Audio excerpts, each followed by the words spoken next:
Hello and welcome to Infamous MCP, the audio podcast. This is Brandon, or Mutilus on Discord. This is Parker, go by One Who Parks on Discord. This is Josh, go by Gromozog on Discord. Welcome.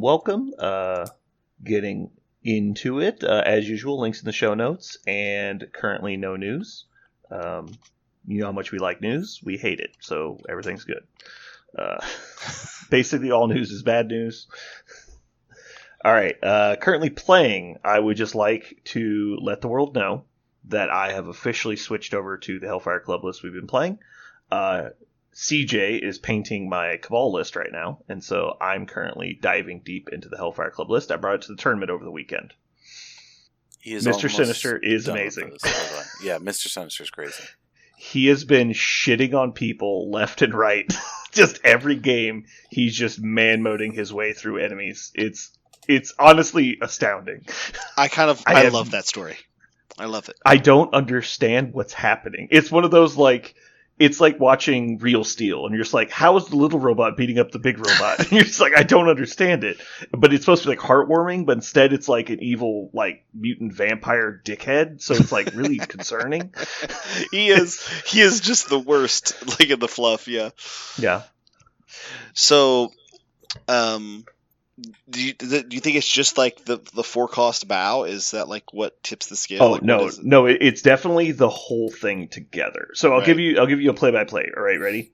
Go. So my first round of the game, or round of the tournament, was against Brotherhood, playing Hellfire, our weird control-y Hellfire Club list into Brotherhood, which is kind of good for me because I have Scenario on my side. But then my opponent is also bringing Juggernaut, and so then there's a little bit of a wrinkle because Juggernaut is actually a problem for my list because I can't control him. Right. And so depending on who goes last, it's actually kind of bad for me. So I go first, and Mr. Sinister declares that he's going to hold the right side of the table. And I think we're playing on we're playing on, what's it, the new one called? Deadline to Destruction. So he takes the right side, to which point the enemy, Juggernaut, takes the left side, and he sends, let's see, who was the other model he had? It was Exodus. And he sends Exodus at Mr. Sinister. So a 5-point model versus a 4-point model, right? So that's generally not good for me. But luckily for me, he decided it was necessary to play Asteroid M and bring in Magneto.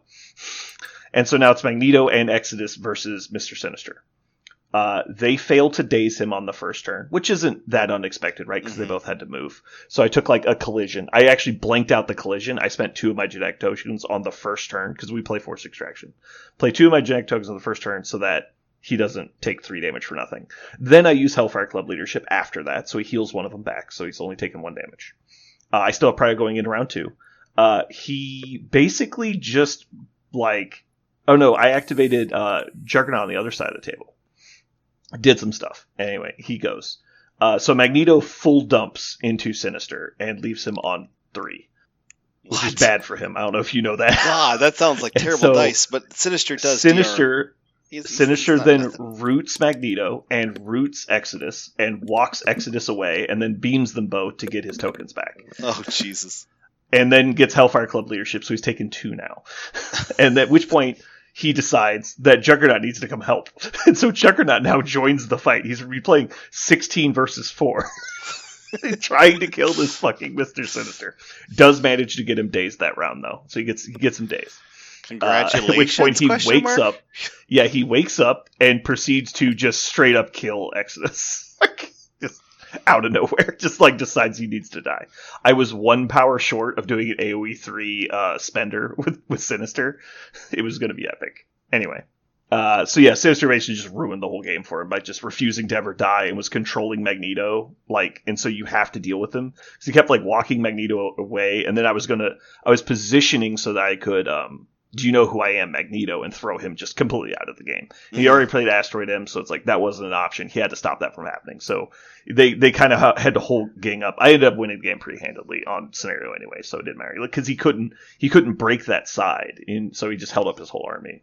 So without going into a battle report for game 2, Could I just say one thing? Go ahead. Yeah, go for it. I do like the idea. It holds up on paper and definitely in practice that Sinister. The logic is sound, right? The Sinister should be good.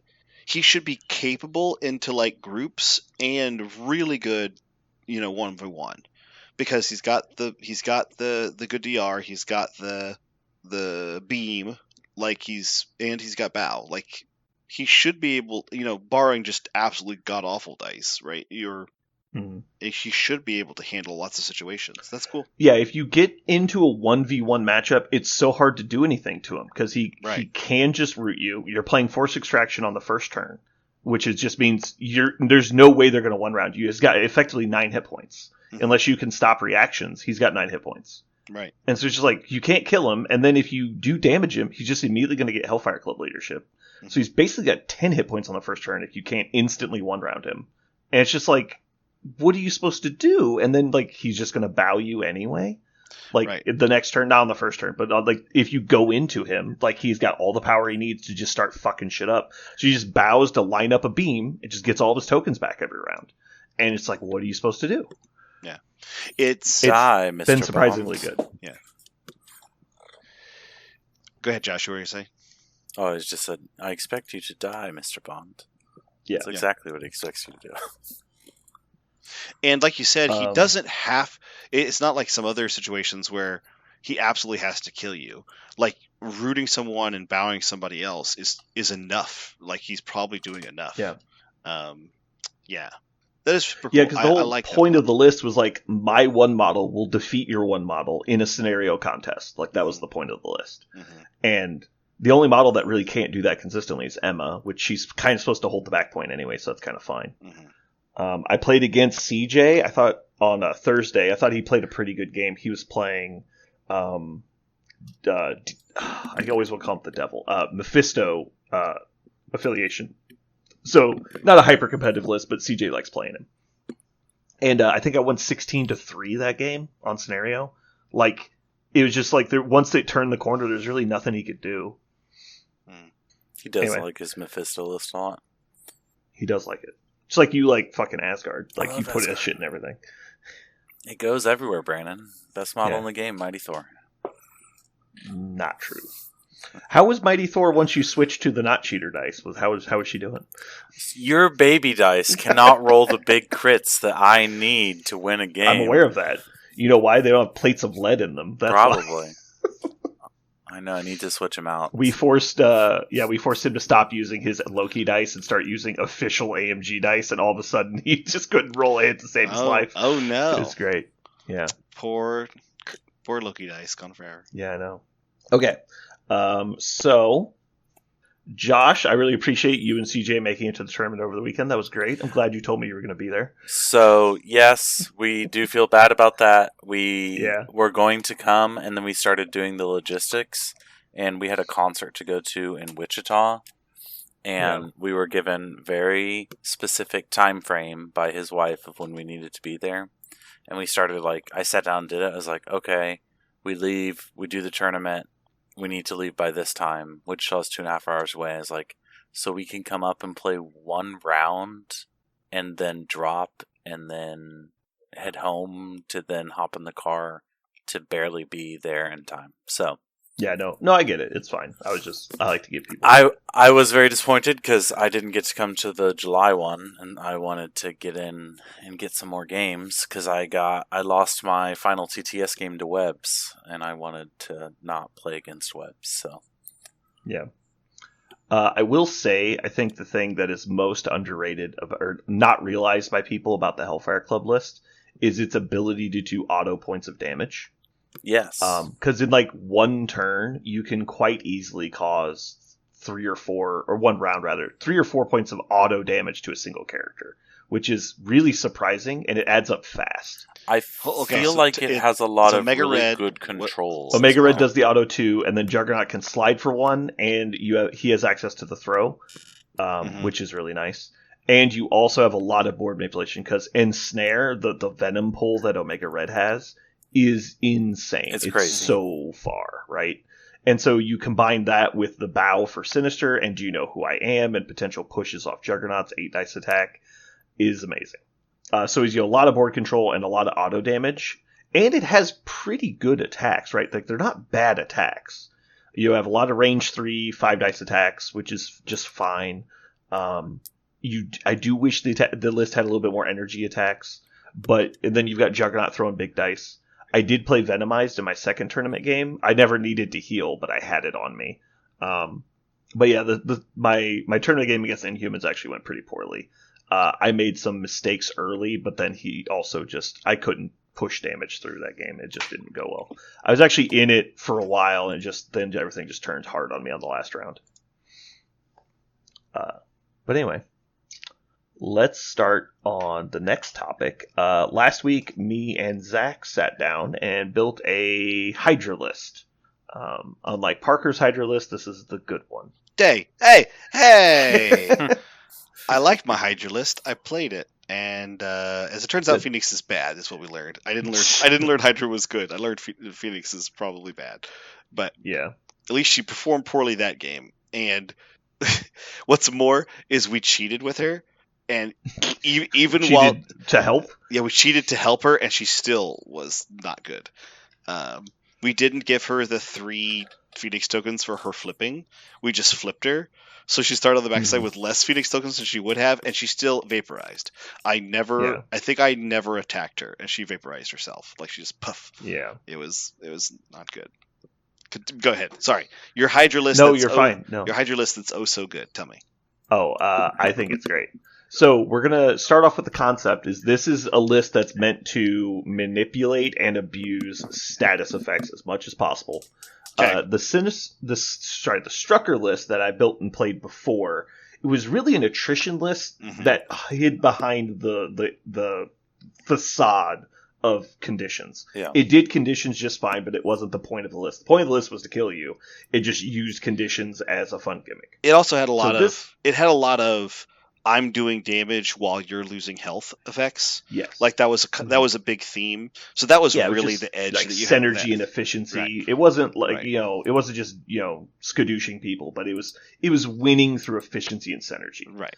Which is kind of Hydra's thing. They have a lot of really weird gimmicky bullshit that kind of works together pretty well. Mm-hmm. So Strucker is the intended leader. We don't have the other leader in the list currently. We did for a while. We ended up cutting him. If you're planning on playing Strucker, I don't think he adds much at all, so that's fine. I think so. I used to play Red Skull 2 a lot in the Strucker list, but he was never intended to be the leader. He's just a good model. Yeah. Oh, he's a fantastic model.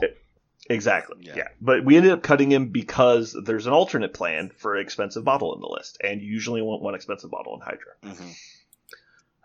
Okay. So can I guess what the big model is? Go for it.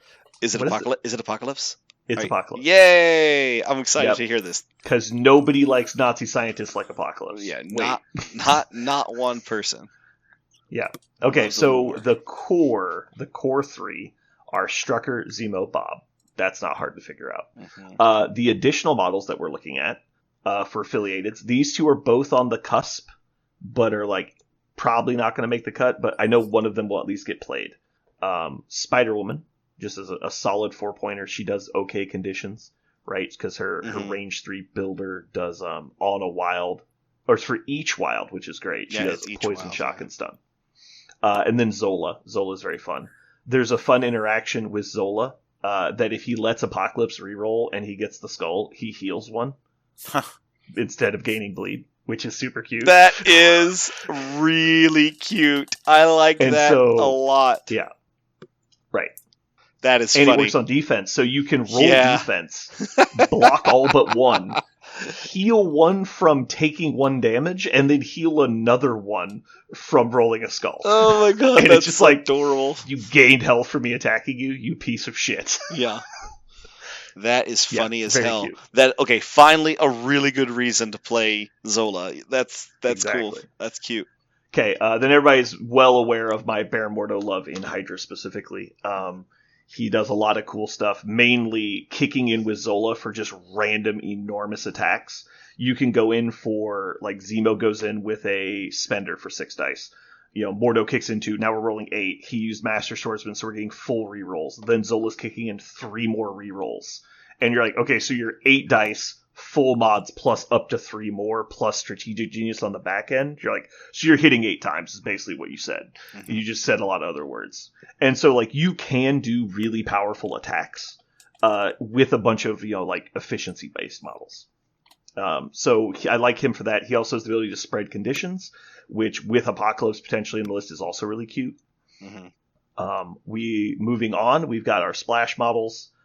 We have Omega Red. I just love him as a cheap tank and a lower point threat. The fact that you can just double move to contest a point and he heals one is just the most frustrating thing ever to have to deal with. Is like anyone who moves within 2 of Omega Red heals him 1, unless they're immune to poison. Is so bullshit. Next up for the splash models is going to be Pyro. The ability for him to just throw a wall of fire on people and also spread Incinerate around, which then Apocalypse can turn into other conditions. Because once you get that train rolling, like how quickly he starts applying Incinerate people. He's insane. All right, the first guy. Right, the first guy was incinerated, so I'm going to incinerate the next guy, then attack him. Then he incinerates the next guy automatically, and then I attack him. Then he incinerates yet another model. But when now I'm turning the first guy into incinerate plus slow, or incinerate plus root, or whatever other condition you can find that Apocalypse can give out. Like, it starts stacking really quickly. So I really wanted him for that. And not to mention he can already throw in the 2 conditions, which is really good. We've already said Apocalypse. He's the next splash model. And then finally, Dracula as an alternate to Apocalypse. The fact that he can swing out of turn and his swing back auto applies bleed, which means he's healing for damage, plus he's giving out a condition if he has one. If not, you give them bleed, so you also heal 1, and so it's an additional heal automatically. So if he lives to strike back, he's automatically healing 1 unless you already have bleed. Mm-hmm. And I think we did the math, and you technically can play Dracula Apocalypse and be affiliated because it's an 8-point affiliated package. Yeah. And that's 11 points. So at 19, you can do Dracula, Apocalypse, Bob, Zemo, Strucker, which is just like that's like the most evil pile of evil I've ever even heard. There's like 4 just complete sadistic bastards and a guy who likes dental coverage. Like the best package of evil ever. And then Zach has thrown into the ring Lady Mastermind because of her interactions with conditions. Because if you have a bunch of conditions of people, she can do range 5 attacks that do like auto damage, which is cute. She also has the ability to make other people attack, which is nice. I don't own her, and I'm not particularly interested in playing her, but I think it's a good thing to take a look at. You don't hate her. I'm going to throw this up on my screen just so you guys can see it. I want to make sure that you guys aren't missing out if it's hard to keep track of mentally. Let's see. I would say maybe Hawkeye instead of Lady Mastermind, just to have a range 5. Reach out, touch them, do conditions on them. It doesn't really feel like you need another. Fair. You don't need another 4. And sometimes being able to slide in another 3 is not bad. I do like what she's doing, but I'm just looking at it and I was like, I think I'd rather have another range 5, 3 in there. And he's got pretty good placement stuff for himself. The thing that sold us on Lady Mastermind was her superpower is an attack made by her. And so it triggers all the leadership bullshit. Oh, that makes sense. And it triggers potentially Mordo and Zola. So that does make sense. Say again? Because she's the one attacking. But she just uses their stats, She just uses the other models. Yeah, you measure range and line of sight from the other model, but she's the one attacking, and she's doing it from range 5, so she's in the middle of your list. And so, let's say Lady Mastermind goes to attack, and they have a pick model, right? Let's say they have a Hawkeye. So I choose Hawkeye as the target. I make a 5 dice physical attack against another person in their list at range 5. So I'm going to kick in the Mordo extra damage, and I'm going to kick in Zola rerolls, and I'm going to get Strategic Genius from Zemo or Strucker. Mm-hmm. And so she's doing this attack, and now it goes up to 7 dice. And then I get the 3 rerolls, and then maybe she gets bleed. Then she transfers bleed to them, and she gets a Strategic Genius reroll, and then she heals one for giving them bleed. And it's like all of that stuff can work at like range 14. Because it's across the entire table, depending on who you can find to target, right? Yeah, and the fact that she's another source of like auto damage, kind of, because if they have 2 special conditions, because that's one of the things about the special conditions is sometimes you're looking at your opponent with like poison and root, and you're like, there you go, you're poisoned and rooted, and your opponent goes, cool, like my rapid fire model gives no fucks. Now, Apocalypse can mitigate that a little bit, but if he doesn't have the power to spend, or you would rather do something else, like she can just do an attack with 5 dice, and it did 1 damage. Oh no, it did 3 damage, and now you fall down, right? Yeah. I really, really think her attack is really good if you can get special conditions out there, and your list should, right? So yeah. The only other one I was thinking of was some of the lists that give some of the models that give special conditions during your opponent's turn. Venom was always a classic, awesome choice, and because I think Venom could be instead of Lady Mastermind. I think it also works. Yeah. And the other one I was thinking was Winter Soldier, OG Winter Soldier, just because he's shooting you and maybe applying bleed during your turn. And he's Hydra affiliated now, isn't he? He is not. No, he's Shield. It's the 4 cost that's 4 costs. 4 cost that's Hydra affiliated. He's Shield and generic, of course, so you can still play him in your 3s, 3/2 package.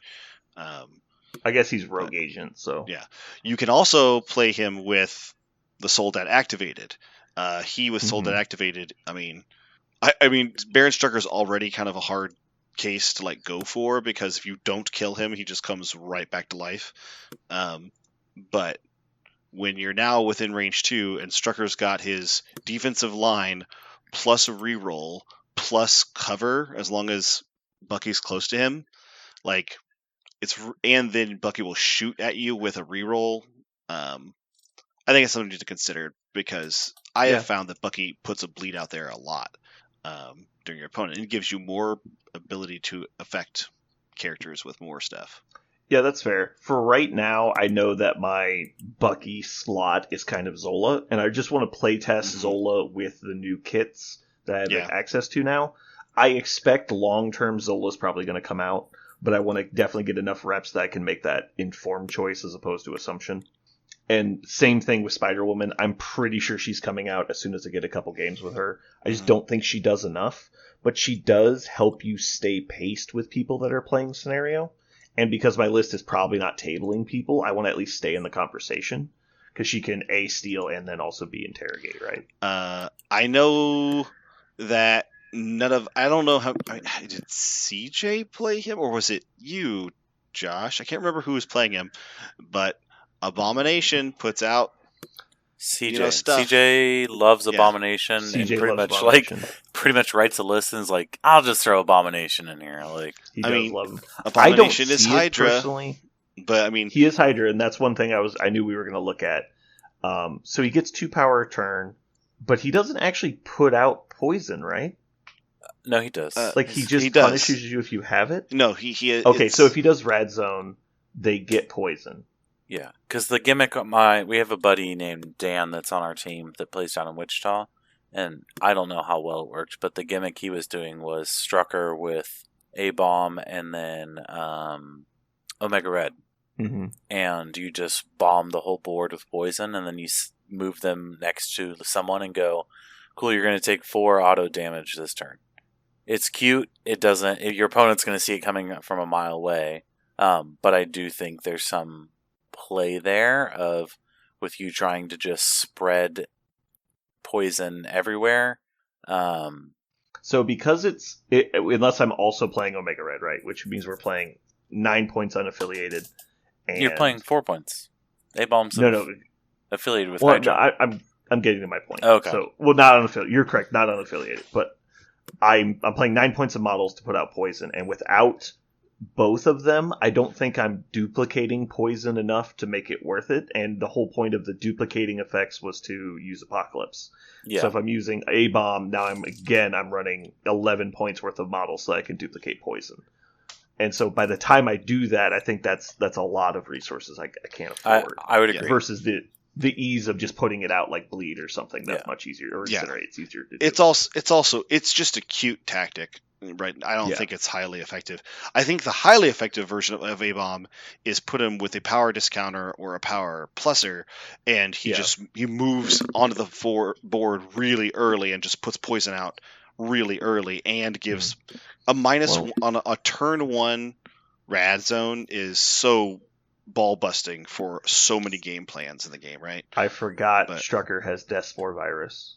So he can already do a range 3 bubble of poison. That's what Josh was talking about. Yeah. You Death Spore first, and then A-Bomb and well, but A-Bomb doesn't need to, because I guess the difference is they gain poison after the damage. Yes, the first they take damage, then they gain poison. So if you want to do the damage instantly, it would first be Strucker. Yeah, okay. But because Omega Red just does it, if they just move to Omega Red, he can just auto damage them. Yeah. He doesn't have to wait a turn. And you could also Death Spore Virus and immediately trigger. So basically at any time if you have either of them, but Omega Red doesn't have to spend power, you could then just Death Spore Virus to immediately trigger, like, okay, I'm going to give you Incinerate or Slow or whatever effect I want to give you. If you have Apocalypse also, yeah. Yeah. Death Spore Virus becomes so much stronger when Apocalypse is around, if you have the power on Apocalypse. Yeah. Because his ability was never super bad. It's just poison by itself didn't feel like it was worth it. But when you have the ability to combo it in any other way, with A-Bomb, Omega Red, or I would like to see the A-Bomb, trick worked. But the problem is, you really want a discount power leadership so you can do Rad Zone on turn 1 and then keep doing it every turn after that. I think shoving A-Bomb down somebody's face with a medium move, double large, and Rad Zone turn 1, I still want to give somebody poison and 0 power at the end of turn 1. That just sounds so mean. So far going through the list, I've technically got 11 models in here, but I think Lady Mastermind is the maybe. I think Spider-Woman probably comes out because we already have 5 affiliated. Spider-Woman is so good. That model is. I know she's good. It's not a question about Spider-Woman. It's just that she's not really doing what my list wants to do. That's because while all the stuff Spider-Woman does, she doesn't stand there and punch people, right? Like that's the last thing she does. The amount she of does times everything else first. I've gotten her trigger where it's if they're poisoned, you move them. Mm-hmm. Yeah, on her spender. I've played 30. You move. They don't move. You move. Oh, which is way less good because you just make them drop the objective. They still have to be within range. But after you move. I have 20 to 30 games with her because I ran her in Shield and Avengers a lot. I did that once, maybe twice. No, I agree. She is not consistently poisoning anybody at any time. I probably put in over 100 games with her when we were prepping for WTC. Like the only thing I wish is I could get Interrogate off more often. I just so rarely dazed people with that list that it just never came up. And every time I dazed somebody, she was dazed too. And I was like, fuck. Could I suggest one more if we're talking about like 4-pointers? Because after seeing this fucker and how very consistently he puts out an effect that's not super common in that list, what about Electro? We talked about Electro last time. I very much like Electro. 4 points is just a hard point total for how squishy he is, really. Because when he does take damage, he dies. Right. Yeah. But he is so good, right? Like, shocking as a reactionary, plus giving out damage. He can counter-strike people. He's super mobile. I love this model. I think he is one of the most underrated 4-pointers in the entire game. I just think Omega Red works in this list better. The fact that he can... I'm sorry, I interrupted you. Go ahead. Yeah, go. No, you're good. I was going to say, Electrostatic... If Electrostatic said, for 1 power, when you get attacked within 3, your opponent suffers a damage, they gain shock, and you heal 1... If that's what it said, this guy would be considered so busted. And that's what it says with Strucker, right? It is what it says. You're right. Like, that's pretty cool. Okay, I'm putting on the baby list. Yeah. It doesn't take much to sell me on Electro. Yeah. I'm definitely on board. Also just the fact that he has a shotgun, right? Like, he's just going to shock people at range 4. That's good enough, honestly. And there's another bit, which is a lot of the models that you listed are not very mobile. Like, they're not super mobile. So except for kind of Spider-Woman, but not really. She's just long plus the... Zemo's mobile, right? Like, he's the mobile piece of the list that's innate. Yeah. But you're not wrong. Like, the list is fairly static. I think Omega Red and a couple, like the list is kind of meant to bunker up, which isn't great in the current meta. That's the problem. But assuming that all I need to do is like, hold the middle points, I think I'm okay with that.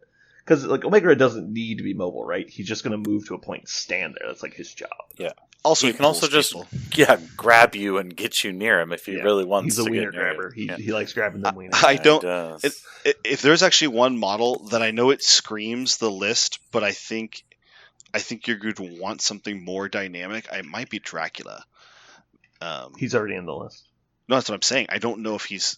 I feel like he might be a model that you don't feel like you get a lot of use out of, because and the reason why is he feels really good in a list that demands his attention, right? Models, lists where you can pass damage to him, pass attacks to him, or like Mephisto where you're slinging him around the board, and like that feels amazing because your opponent can't avoid him.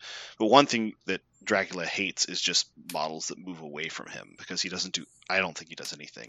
Yeah, because he doesn't have a sure. No, for Dracula, it's all about posting up on an objective and just refusing to ever give ground. I think is what he's all about. But at range 2, it's really why hard. not then like Cable? Cable doesn't have board control. He doesn't have healing, and he doesn't have a lot of condition give out. Like he does give out Incinerate at range, but he's honestly pretty squishy compared to Dracula. But doesn't Dracula just do? Let's see. Oh, I forgot he's got the Bleed Slow, Root, Hex, Curse of Shadows. Yeah. Okay. Yeah. I was like, Dracula's just bleeding. No, but he's actually doing all those. He gives out other conditions too. Yeah. And he has like the murder button of Fury of the Vampire. True. So yeah, like I think Dracula will be fine, and also like the ability for me to give out bleed in this list should be unparalleled, basically. But yeah, so just think about how hard he's going to be to kill when your whole list is bleeding all the time because I'm playing Hydra.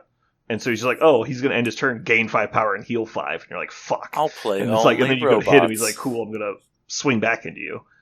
Okay, I'm gonna throw out one. I think this guy might do something that feels similar to Dracula, but it might be better, and I think it's going to be like 6 1/2 dozen of the other. But Werewolf by Night. We talked about that. Yeah, because he does have very good. He's got. He hits harder than Dracula, but he doesn't have the rest of the kit I want. Mm-hmm. But he's much more mobile, and the healing factor because means of Pounce? Because he has the Wild Leap, and he has range 3 attacks, right? Like that's Dracula just stands there, right? Okay. Sure. So Dracula has Bow, which is pretty important. That's right. Dracula does have Bow. That's not. He gives out more than one condition. This guy only does bleed. I guess he can do Hex.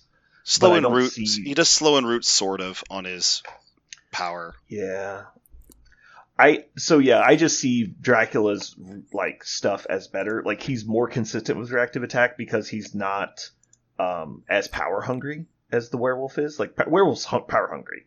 But he's supposed to get the power through attacking, which is fine. Like I can understand all that. I just feel like Dracula's like toolkit stuff is more important. Like the shape shifting thing that he can do where he's like, I just need to move long right here. It's like, okay, you move long. Like you got it. I can just remove all conditions if I get into a weird spot and take off 2 damage without having to attack anybody. And so I just feel like I like the utility of that kit more. And you're talking about like the Pounce for mobility is part of it. Well, it costs 3. It's like, well, I can just spend 4 on Dracula and I can move. I guess if I spent 5 total in a turn, I can move long, attack at range 3, and then move medium again. Oh no, sorry, he just throws people. I'm wrong. I'm assuming he's Blade's attack. Sorry, he does not move again. Yeah, I guess I just value.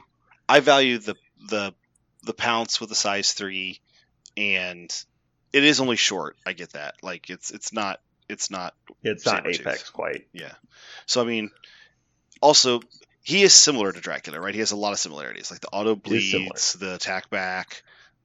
Like there's a lot of things that are similar. And that's why I said it could be 6 of one, 1/2 dozen of the other. Yeah. He's one of the models that I love. I just love werewolves in general. Like I should play him someday. And I think in Strucker would be as good a place as you could probably find for him in the whole game. Maybe some power discount guys, but I think the power discount would probably be better. Yeah. I do think werewolf is a solid pick. I just prefer Dracula. Yeah, go for it. They're both 5s. Yeah. Yeah. And technically, it gives you a second leadership drop if you want. It does. And I already have a bunch of people that do bleed. I was going to say it. You already have. In actuality, I think the number one, even though I've just been throwing out a bunch, is probably Winter Soldier. I think, but yeah, I don't disagree at all. I do like the Soldat activated concept in here to just be an extra little line of defense guy. I just know that he's not going to make the list while Zola's in there.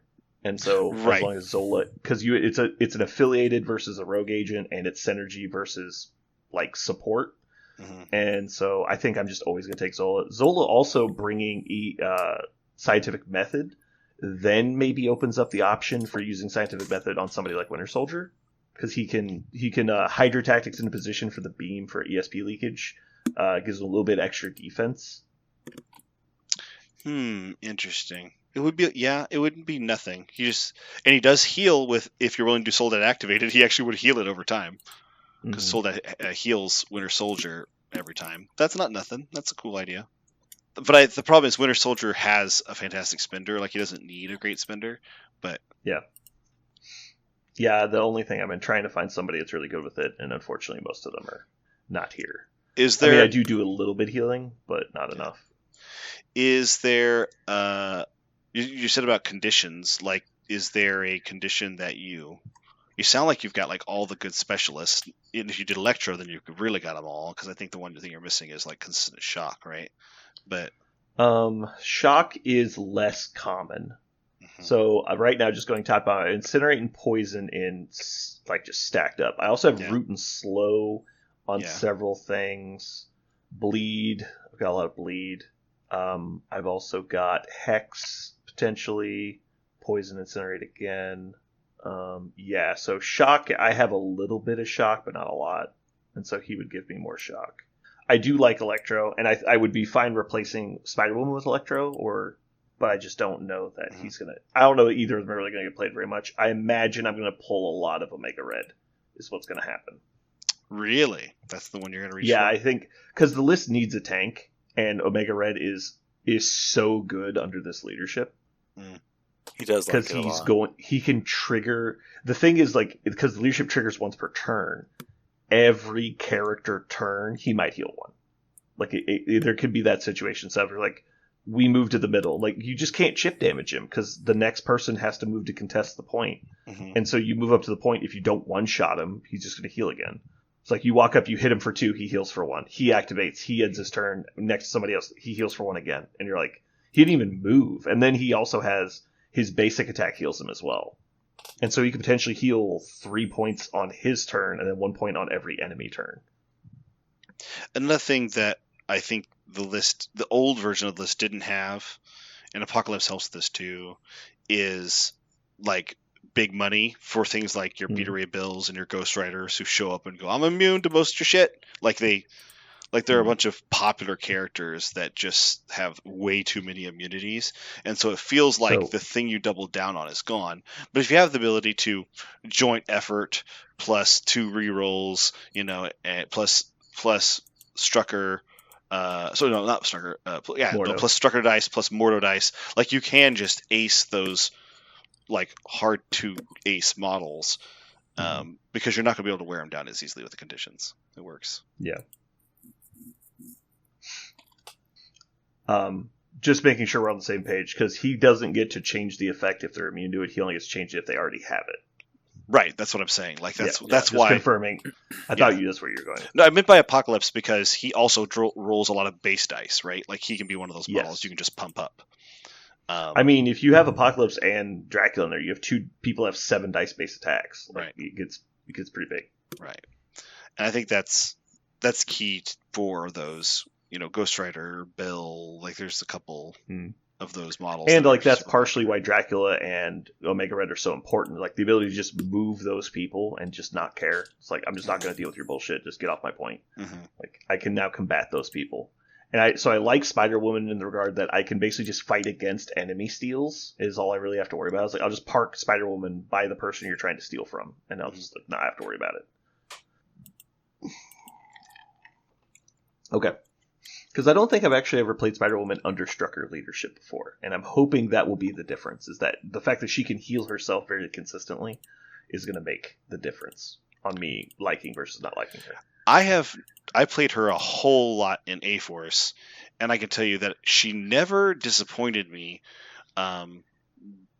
ever, really, because she has such a consistent kit, right?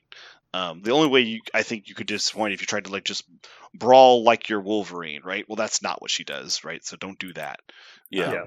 But as long as you're not trying to brawl with her, like completely square peg round hole her, she has such a strong kit.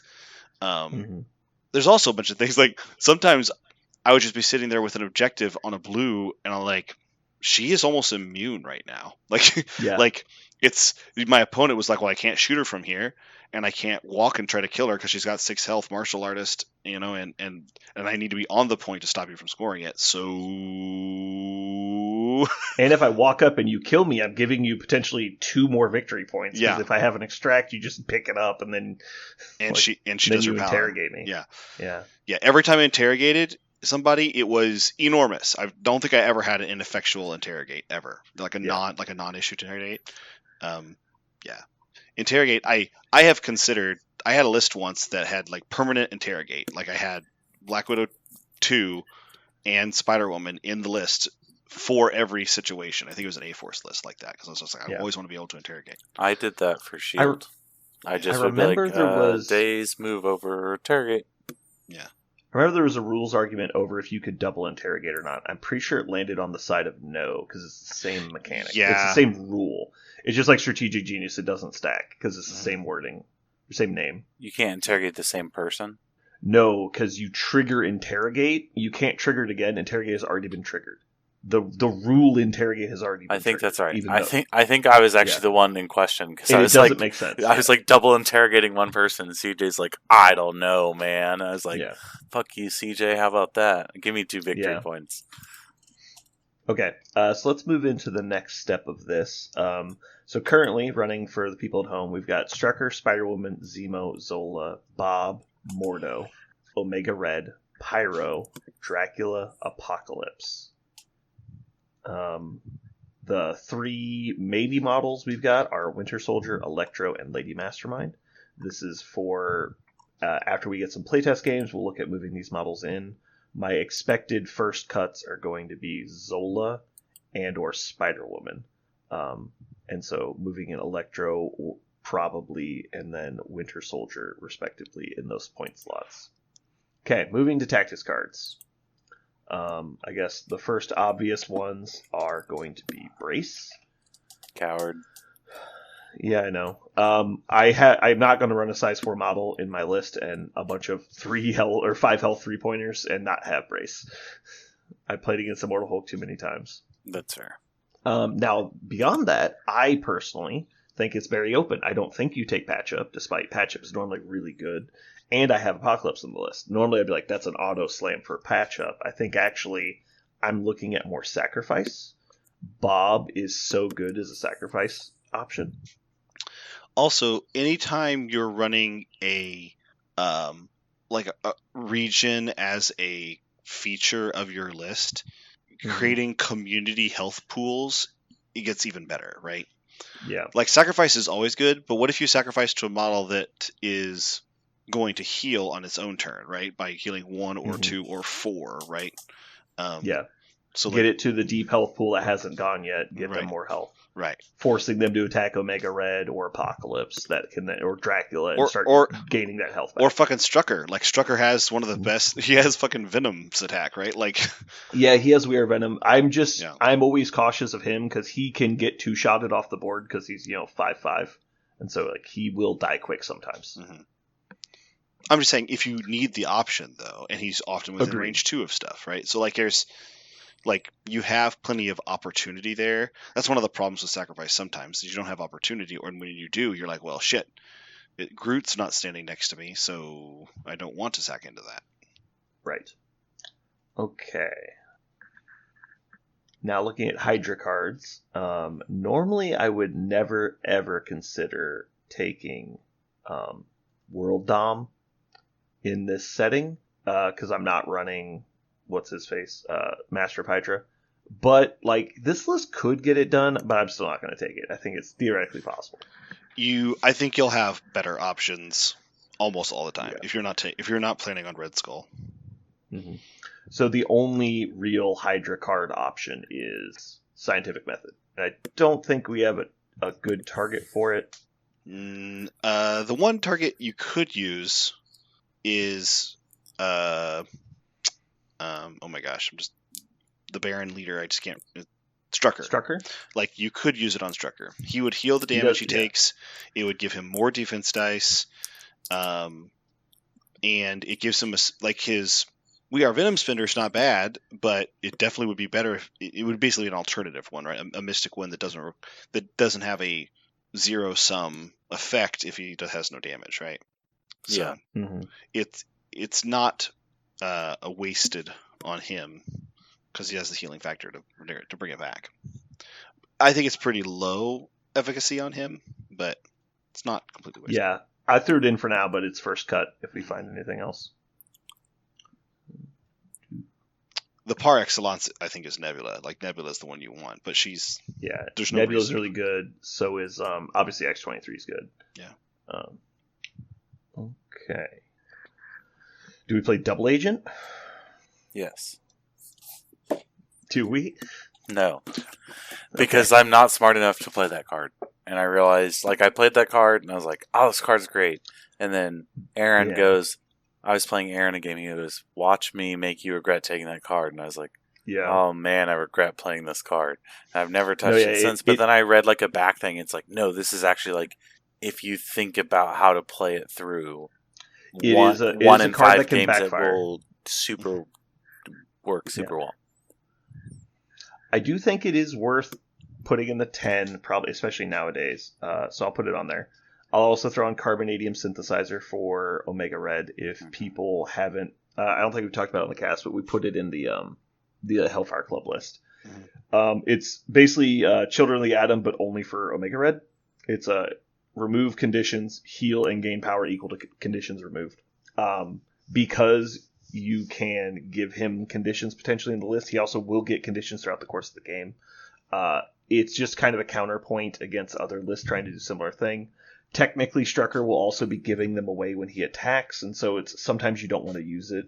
It's only a very niche play in this list, but it'll probably end up coming out anyway. Obviously, Baron. Yeah, I'm a Baron. Makes sense. Pyrotechnics as well. It gives you another access to a steal. The first one and Thralls of Dracula are both potentially good. Yeah. First one is Apocalypse's card. He spends 4, KOs one of your models, and immediately removes his activated token. He gains staggered. So if he's injured, he's immune to all conditions, so he doesn't gain staggered. He also heals one or gains a power because he tried to gain a condition he's immune to, which is, again, very funny. So yeah, and especially with Bob in the list, who's always going to be hanging around, later in the game. It's like, oh, I guess I killed Bob. Okay, so now that we've gotten through the character-specific cards, what should we put in? Tell me. Use your words. I'm trying to think of what... Yeah, Joint Effort was on there. I know you don't generally play this card, but I don't hate Warpath on this list to maybe give you a little bit of extra movement should you need it. I don't hate Warpath when you're talking about having Dracula in the list. Yes. And like we talked about, it's pretty... Your list feels slowish. Yeah, but my list also doesn't necessarily want to get into combat. Yeah. It is slow, but it also isn't I'm not playing Asgardian, so I don't need to punch everyone. You should. You should only play because actually, let's go look at my characters. So Strucker is basically range 3. Spider-Woman is range 3 and has a place. Zemo's super fast. Zola has a range 4 gun and a range 3 spender. Bob's range 4 when he cares. Mordo's at basically range 4. Pyro's basically range 4. Omega Red can move anyone to him in his range 3. Dracula does like to be close. Apocalypse also likes to be close. It's I'm not against it. I think it's worth putting in, but most of my models are okay not being in melee range. I think it's one you throw in, and then you kind of look and be like, I don't really need this. But yeah, agreed. I don't think it's bad to have in there. Okay, so hit me with some more stuff. What from the 3 remaining generic cards? Yeah. Recalibration, probably. Oh, recal's always good. Survival, probably. Grievous wounds. I don't hate Grievous wounds either. I wouldn't do Grievous. I would probably do the one that heals you though, because you've got Strucker, the healing factor card. Or is he the only healing factor model? Yeah. Wait a second. Okay, never mind. I was thinking Sleeper Agent was truly unaffiliated and not like a Hydra card in disguise. Okay, I'm just confirming. All right. What do you guys think about Sleeper Agent for pick a guy? Parker will know this one better than me because I don't play Hydra. So obviously the plan isn't to keep it forever, right? It's not the plan to keep it forever, but I play Sleeper Agent a lot. It's usually on somebody who has a control effect, so I have the option to do something that is controlling without losing it, right? And I often lose it eventually because I just want some of my characters to start attacking. But I think in this list, the only thing you're going to get is like 1 attack without reactions, maybe 2, depending upon how it's not going to have great value. I guess there is one way to look at it, though. There's one way to look at it. It's if the card said cancel one of your opponent's reactions, or prevent one of your opponent's reactions. It's the first reaction they use against you. Right. Yeah, if you got to pick which one, it'd be worth it. Right. So prevent the first one only on characters that aren't affiliated with you. You'd be like, okay, I guess it could make the 10, but it doesn't feel great until you're using it on a premium control character. For that's when it feels really good.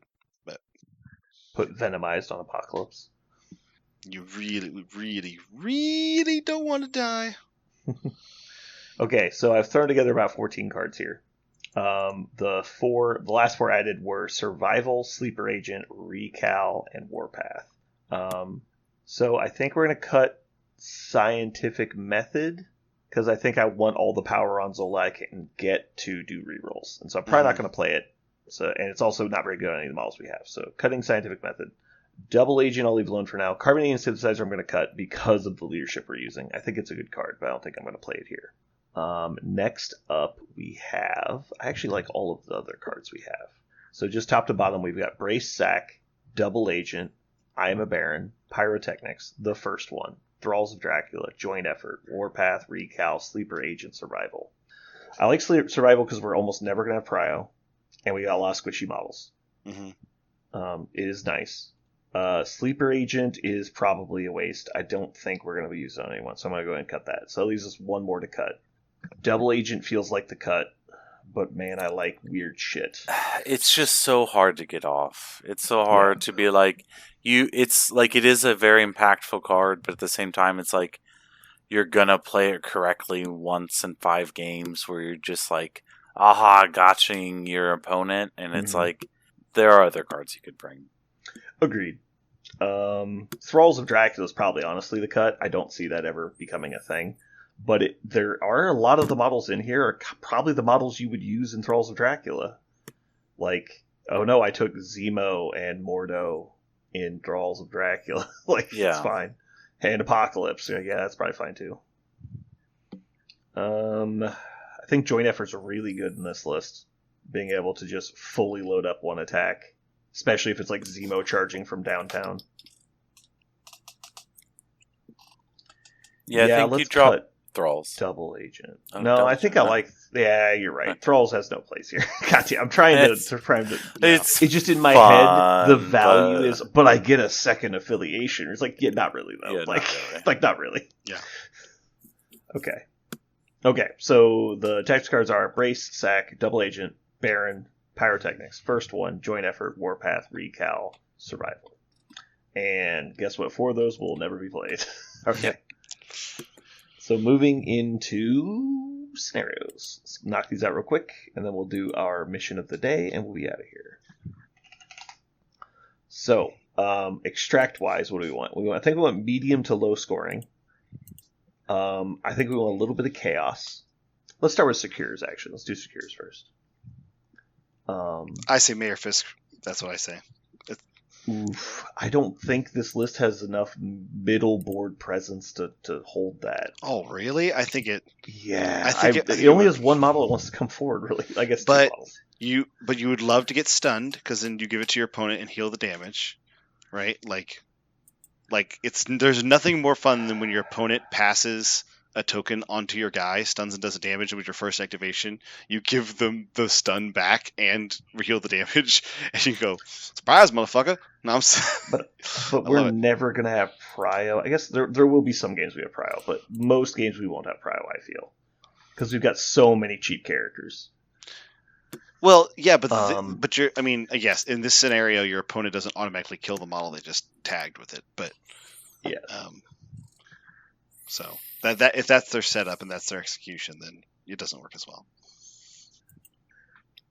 So I think Extremis is pretty safe. It's a D, so it helps me against the super fighty lists. Yeah. And slowing the game down, healing everybody is kind of what I want to do anyway. And so it lets me heal as harder than they will. Aren't you worried that a scenario team is just going to ace you, right? Like why? Because it's a D? Yeah. No. It's not terrible for you. I just feel like I can hold. I have enough models to hold the points I need to hold. Okay. I'm not going to win the scenario against a scenario team, but I'll hold on long enough to at least get to do stuff. Okay. Because with the Ds, I can just like have Strucker on one side and Omega Red on the other. I'll just poison everyone but their backpoint guy. And then all of a sudden the game slows down a lot. It is true. Power. The D characters that want to rotate like desperately need their power, and so it is true. Okay, so Riots is in. What do you feel about Infinity Formula on a B? That's an interesting concept. I don't think I like it because you're not going to be going on to the backside of theirs. Okay. So then it becomes, are they going to come to you? There. Maybe, but then it just super depends on what the extract is. And yeah, because basically the way I'm picturing the way I would play it is I have a lot of support models. Like I want to have Strucker and Zemo and Zola and Mordo and all these guys hanging out on my back Bs, and then I'll have my specific models I throw forward, like Dracula, Apocalypse, Zemo at the right time, Omega Red, and I'll basically double move them on like the important turns and take the point from them because I only need to contest it to go up, and if I can hold my side in the meantime. So I think I can play that game. I don't know that I'm good at it. I just think I can do it. Yeah. Deadline comes to mind. I actually just looked at Deadline. I think I like Deadline for what you're doing. Mm-hmm. It's just a little bit of, okay, maybe you never pop it off and use it, but at the same time, it's not a bad way to kind of snipe someone that you didn't quite get down. Because I don't feel like you're super duper fighty. Like, you've definitely got some damage potential, but you're not like punching someone in the face while kicking their knee. You're more like, I'm kind of slapping you across the face to see what conditions I can get spread around. So in that case, do you think Imkron works? Because it's just really tight? Imkron was actually going to be my suggestion. I think your list really likes Imkron, and it's a fairer game of like, they're all right there, so you don't have to move around, and that means when you don't have to move, that means more attacks or more things to get triggers to spread conditions. So I like Imkron a lot, personally. Okay. Parker, do you have thoughts on blues? Yeah, I still think Fisk could be a play, but all the other suggestions made sense. Like there wasn't anything wrong. I think the only I would be skeptical of D's because I don't think your list rotates extremely well. Like if your opponent decides to rotate, but if you poison them, they don't have the power to pull you off. There are some things you could do, but only the select models rotate. Like it's basically Zemo and Spider-Woman. Right. And then I guess APOC can, but That's why I do like Deadline a lot more for this exact situation. I think it's the better shape. It's a similar shape, but much closer together. So now you do have the ability to move around. I think also I can just like let them have the high number of extracts, and then I'll just target their people with the scenario over and over and over again, and get my head start that way, and then clean them up. Yeah. I can also like use either Dracula's Bow or Ensnare from Omega Red to drag them back into the points, and so I can start triggering them again. Okay. I want to try these 3, so let's just throw some extracts on there. Which one gives poison? It's like scientific something, right? Terrigen canisters. Okay. Terrigen canisters, yes. Is it poison on a die, right? Die roll? You have to roll a single die, or you roll physical, defense, and if you don't get a crit or a wild, you gain poison. Yeah, so it's basically the old Scrolls roll, but if you fail, you get poison. And your speed short while you have it. Mm-hmm. So it's easy to chase people down. Oh, yeah. That's the money for this list, I think. Very much so. Terrigen canisters. So right now we're at 16, 17, 19, 17 on threat level, which I don't hate. I think I'm fine with 17 or 19. How do you feel about Inhumans? Deploy advanced weapon? I don't want to go that many people to the middle. That's I think fair. Putting at least 2 people in the middle seems like a lot. Because unless you can't not put 2, because then you give them 3-1. Like, you just can't not. I kind of want lowish scoring. I think Scrolls would actually be okay. I just don't have a safe grabber for Scrolls, which makes me concerned. You want a slower game, right? Yeah. So not scientific samples. Montesi isn't the worst, but man, I not, don't know if I have the. It's not great. I don't know if I have the aggression to get the token back. Yeah, and so I think I just slowly lose that one. Yeah. I mean, Legacy Virus for me always feels like a pretty safe choice, and you have Spider Woman, so at the very least you can go snipe it off someone who's going to try and get it. So don't hate it. It's the same problem if it's all there in the middle, but there's, depending on the secure, there might be some. It's like, I'm kind of looking at this and choosing like the least worst ones for you. Honestly, I don't feel like there's a lot of extracts that you like. It's more like I just don't hate these. Alien Ship's too dangerous with how low my health pools are. Unexpected Guests might be okay. Because I do have some board control, so I can like kind of try and punish them. Yeah, that's probably a safe one to pick. And it's, once again, it's that it's kind of more interior, like they're really not that far away from each other. Yeah, and this is the +1 victory point one, right? No. Oh wait, which one did you say? Unexpected Guess. Unexpected Guess is the one that they push. If you're not within 2 of a secure. Contesting? Yeah. Oh, okay. You push. Yeah, I'll give that one a shot. Yeah, I think that's the least worst one. So we're gonna do Riots, Deadline, Imkron, and then Terrigen, Unexpected Guess, and Legacy Virus. Perfect. Give those a shot, and we'll try those out. Ship it. Yep. Okay, so moving on to our crisis talk for today. I'm pretty sure we did Senators last time. Is that right? I think that's right. I thought when I was listening to the older episodes on Spotify, I want to see one of them was called Senators. Now you got me second guessing. I know I'm pretty sure we've done Senators. Yeah. We skipped the next ones because they're not legal currently. So we're going to move on to Scientific Samples, which is definitely legal. Pause. We're sure. It is legal. I checked because I know. All right, so Scientific Samples has the lowest play rate, I think, of any mission we've looked at so far. I'm just confirming that real quick. No, Inhuman Weapons has less played games, but that's the only less played mission that we've talked about. So this is a very low play rate, because Inhuman Weapons also is, I think, a really good mission. I think more people should play it. So 17 points, it is basically a D. Yeah, it's a D. It is D, yeah. It's a delta. Okay, so you get 1 victory point each. Once per turn, when a character holding a sample rolls a dice, if you roll a skull, you get a power. So it gives you scientific hubris at least once. And then in the cleanup phase, if all of your characters holding extracts are within 2 of 1 or more secures, they get a victory point. What do you guys think about this mission? I hate this mission, and I think it's bad design. It has the exact same problem that I hated with Paranoia, on top of maybe giving you an extra power. I would not be mad if this gets rotated out. I hate every time I have to play it. I don't add it in my lists because it's very much a like if you're only holding one and you're next to something, then you still get that extra victory point. So it's always speeding up the game no matter what happens.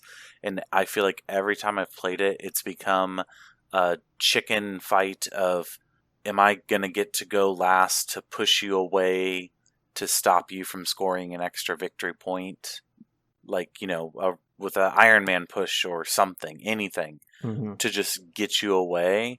And that feels uninteresting to me, to just be like, I have to stop you from scoring this extra VP that's supremely easy to get. Yep.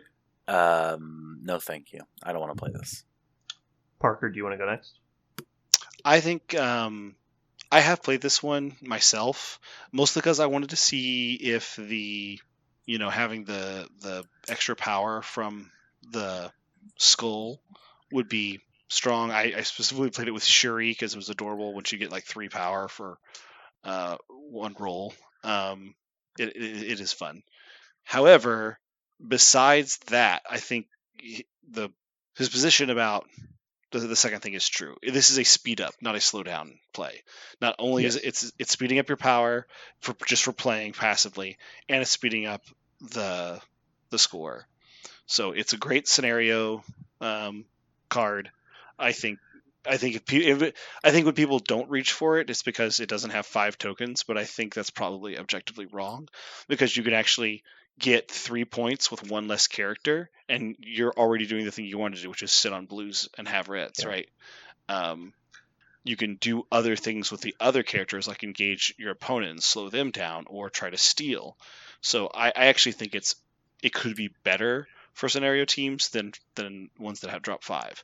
Maybe in a scenario player could argue with me, but I think it's really effective and efficient for scenario teams. I believe when I was playing Quentin's web list, he immediately started playing this one, because it's all upsides, and it does exactly what Webbs wants to do, which is I'll wait out because I'm 6 wide, walk over, do a web line or something. Cool, you're not scoring that extra one, and I am. And it's turn 3. Like, turn 3, it's like, cool, I've scored 3 extra VPs on top of being scenario, so I'm scoring 5 or 6 a turn if I can. At least 9 points off extracts. Which it's just, No, what you guys both said is exactly correct. You both said separate things, and you're both correct. That's the worst thing about this mission. Yeah. Josh, you said that the game design this you didn't like. I agree. I feel like this is trying to make extract stealers. That way you can stop the scenario teams. And as soon as you look at it, you go, why wouldn't they just play this too? And you go, oh, shit. And that's exactly what happens. Yeah. So it sounds like on first read that it's supposed to discourage the scenario go wide teams where they just run away with the extracts. But that's not in practice what happens. It just means that you will never score the bonus point because the scenario teams all have board control. And if you're not playing, you might have enough board control to prevent them from getting it too, but they're definitely going to prevent you from getting it. And so it allows them to go second and still have a mission they can score 3 victory points on going second, which is the worst thing ever. It also gives them more power, which is good for the scenario teams because they just want to sit back and play defensive. Everything about that is bad. And like Parker said, like you try and do something like that seems like it's supposed to be good for non-scenario players. It's not. Mm-hmm. And so I don't know if their intent was to make a really strong scenario.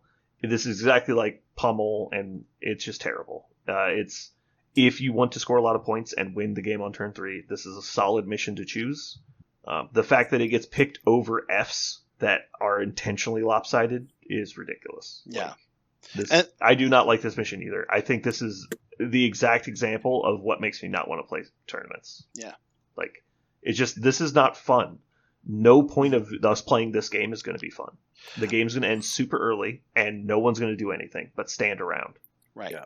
This is one of those scenarios. It's just like every time I played Paranoia, I would draw it, we'd go into the game, and I would just heavy sigh. I'm just like, This is not fun.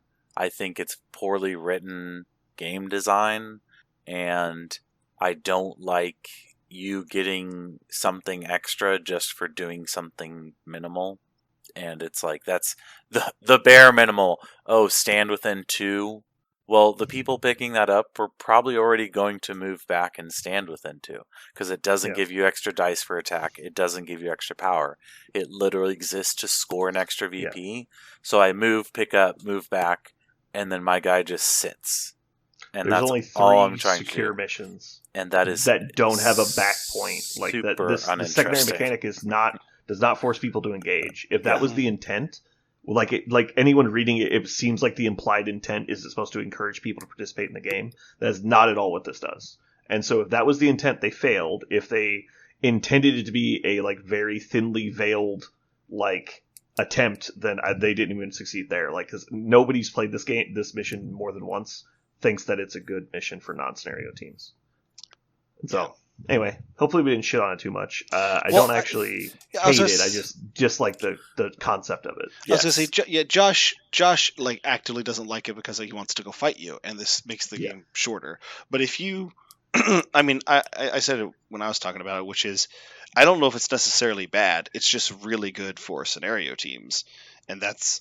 And okay, I guess, but like if the game to be shorter, if you want to finish the game in functionally 20 minutes and play solitaire, then you'll love this mission. Like, it'll feel great. But it is not I just said 2 things that could be construed as negative, but that's what you're doing, right? Like you're functionally saying, I don't want to interact with my opponent very much. I just want to interact with two of the points. I don't even need 3. Like, 3 is overkill. Like, I can get 3 and just slam dunk it, but I don't have to. Like, the game's already short enough if it only costs me 2 characters, to get 3 points. Because all my other characters can rush at you to get the other points or stop you from scoring a blue or whatever. So yeah. I just really dislike the sellout scenario games. I think it removes all fun from the game. And if we're going to spend an hour setting up a game just so we can each kind of just like make obvious plays, which is what is the decision I can make to score the most points this activation, and that's all we do the entire game. It's like it's not interesting. And so I think it takes all the soul and fun out of the game. I just like playing it that way. There are some. I want you to know, it's not that I've never had fun playing against a team trying to win on scenario like that, because I was playing X-Force, and so I was like, okay, how can I murder this guy as fast as possible? Like, that's a fun puzzle, one every like 8 games, but it's not fun to play on game night against your friend who only wants to play it. That's not fun. That's the one thing I'll say about playing against it. Also, I don't know why, we're all just kind of lucky that I think scenario teams sleep on this. I think I think it's kind of. I don't think they do. You don't think they do? I just think that. I just don't think we have any scenario players. Yeah, the Kansas City meta has all handshaken not to play scenario teams because it just drives people out of the store. Yeah. Like, you walk to the game store, it's like, I'm going to play 3 games today. You show up at 5 o'clock, you leave at 10, and you made like 0 functional decisions in all of your games, and they all ended on turn 3, and you're like, cool, I'm glad I came up this week. I guess I'll never come back ever again. Yeah. And that's basically what happens. Especially for new players. Like, new players, if you don't understand the tempo scoring lists, you have literally 0 chance of winning that game. Yeah. And you don't realize it for 45 minutes of the game. Mm-hmm. And so at the moment, you're like, okay, well, what could I have done differently? And you're like, nothing. There's nothing you could have done. Mm-hmm. Like, you would need to bring a completely different list and learn the concept of how he's playing his list and learn how to play against it to have a 40% win rate. And it's like... Well, and then if you do that for a year, you could get to 50%. I was going to say, that's what you need. Why would I do that? Right. That's it's not you're being facetious. Like, there's something you could have done. But the thing you could have done is understand tempo in a scenario game is not at all what the rule book says. It's not in the rule book. It's not like they don't describe it, because in the rule book it makes it sound like every character has 2 actions, and those actions can be used to attack or move. You're like, no, they're not. Every character has 2 opportunities to avoid death and ruin your chance to score. Like, that's what it says. Anyway, positivity.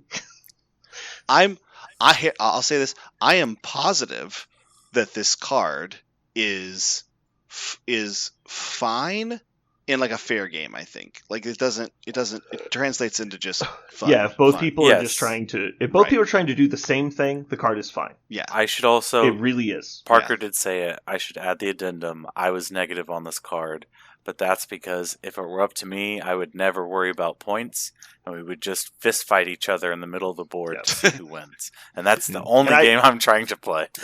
And I agree that is a little excessive. But like the reason Researcher got banned had nothing to do with the way it scored out. It 100% had to do with the fact that there were repeated strategies that would abuse the fact that your opponent had to stand in melee range of you.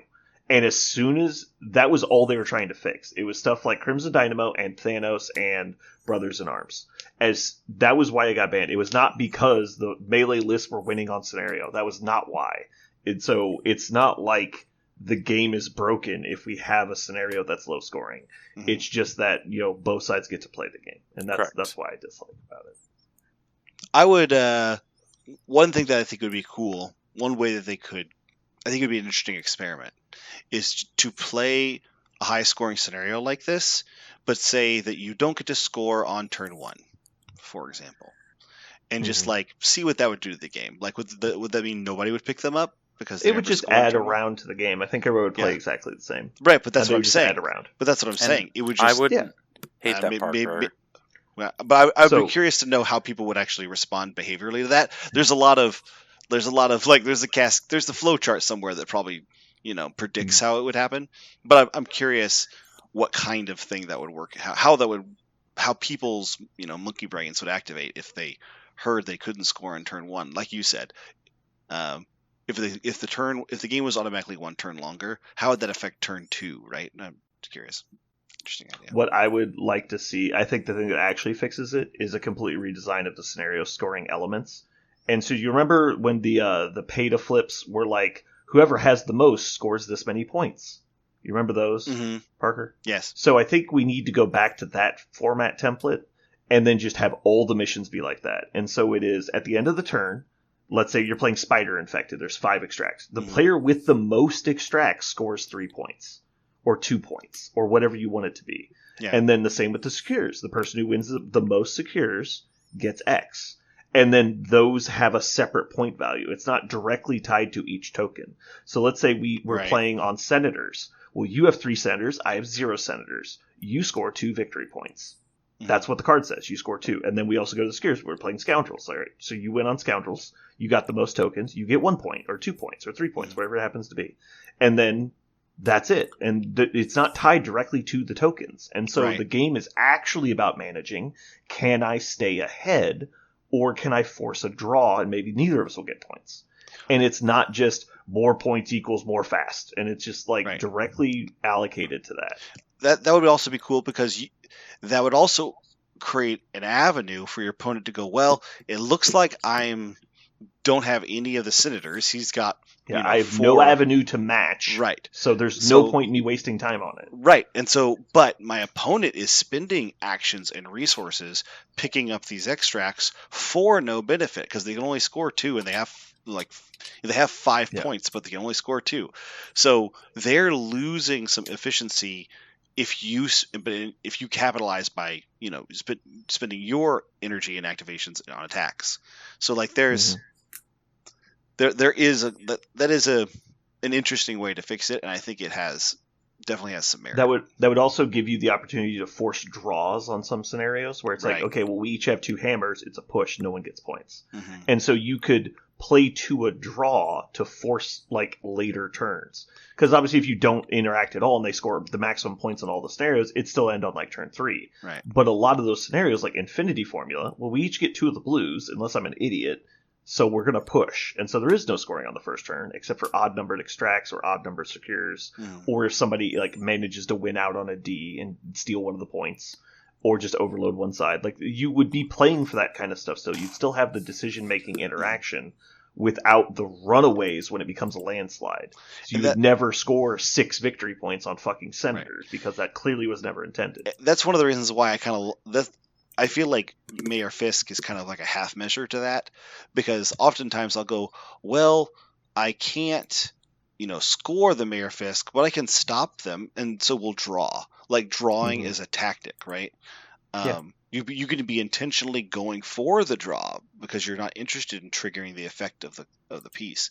So I do like the idea of playing for a draw, because right now there's really probably Fisk is one of the only ones I can think of that really you play for the draw. Even is it the wedding one is the other double?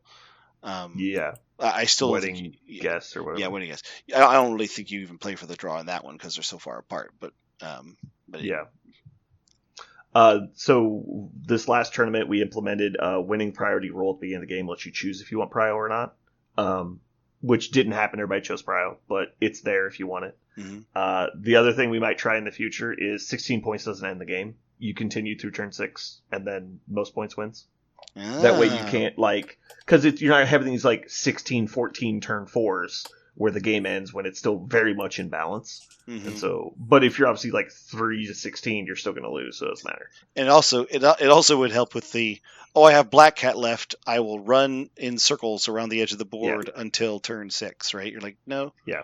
Or sorry, not until turn 6, until I get 16. But if you're I'm going to get to 16 if I just double move 2 people away. It's like, cool, you're at 16. I kill the rest of your 2 models and score 5 points, and now next turn I'll win. Right. Yeah. Same thing. It doesn't force scenario teams to automatically lose, but it just takes away that advantage of the clock. Yeah. Because to me, it's definitely the most dissatisfying part of the game, other than the dice chaos, is the game ending when you're in a commanding position, but because they managed to randomly kill one of your models or steal an extractor, they just got prio and had an advantage the entire game, and you were never able to close the gap. It's like, oh no, I lost by 1. I guess the game's over now. It's not fun, but some people probably like it. I know Quentin does, but I think we've all agreed he's a monster. So. I saw him eat children behind the store. Did you know that? Yeah. He ate a baby with a fork. I bet he did. Alrighty, we better get out of here. Okay. I think Parker's dying. Yes. I'm about to, but I'm here. I didn't give up. All right, well, thanks for tuning in, everybody. This has been Brandon. And Parker. And Josh. And you've just listened to Scientific Samples.